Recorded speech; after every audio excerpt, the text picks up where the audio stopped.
dit, cherchez premièrement le royaume de Dieu et sa justice.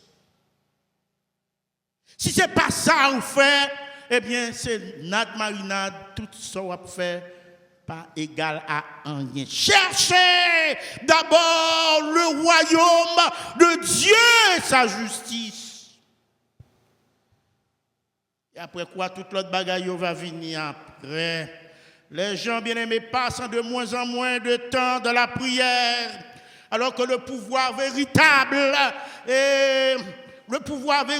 et la vraie force du chrétien réside dans la prière constante et la méditation de la parole de Dieu. Le chrétien bien-aimé a de la force. Le chrétien bien-aimé a de la puissance que par la prière, que dans la prière, que dans la constance de la prière. C'est là que le chrétien a force, il a puissance. De la constance de la prière, de la constance de la méditation de la parole de Dieu. Aujourd'hui, bien-aimés, nous ne prions presque pas. Nous ne jeûnons presque pas. Et parfois, c'est lorsque nous avons un problème, nous avons besoin de solution. Et puis, nous avons couru, nous jeûner. C'est là que nous avons un problème, nous avons besoin de solution. Nous le mettons à genoux. Bien-aimés, la parole de Dieu déclare de prier sans cesse. La prière, son style de vie. Et pas là, il y a un problème pour prier. C'est pas là, il y a un problème pour prier.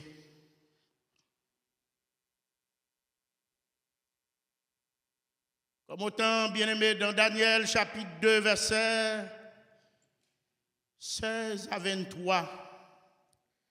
Le chapitre 2 du livre de Daniel sont véritable révélation dans le contexte de cette journée de prière en faveur du pays. Le prophète Daniel, descendant du roi David, descendant royal, a été emmené captif à Babylone avec d'autres jeunes juifs après la conquête de Jérusalem par Nebuchadnezzar en 605. Eh bien, Daniel, bien-aimé, et survivant le pire moment de sa vie.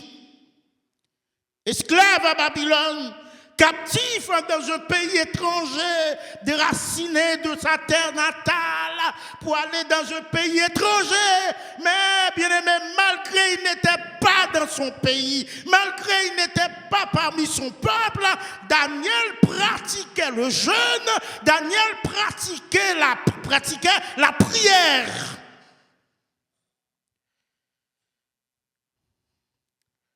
Il pratiquait la prière.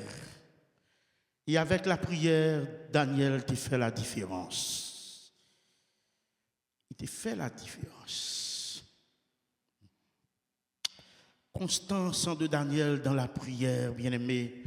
Comme au temps de déportation du peuple juif de Jérusalem, Babylone, par la puissance chaldéenne, réduisant ceux qui restaient à Jérusalem dans la misère et la désolation. Notre pays, bien-aimé, se trouve depuis plusieurs années dans un désastre politique, économique et social semblable à Jérusalem. Jérusalem a été dévasté. Le peuple de Dieu a été dévasté. Le pays a été dévasté. Jérusalem était un lambeau. Le peuple était de la misère. Nebuchadnezzar a brûlé la ville, il a brûlé les murailles de Jérusalem. Le peuple de Dieu était de la misère, le peuple de Dieu était de la souffrance parce que son pays est dévasté. De même aujourd'hui, bien-aimé comme Jérusalem, comme le peuple de Dieu, le peuple haïtien est dévasté. Le peuple haïtien a beaucoup de problèmes. Le peuple haïtien souffre. Il faut que quelque chose soit fait pour le pays. Mais c'est nous les chrétiens qui devons prier le Seigneur.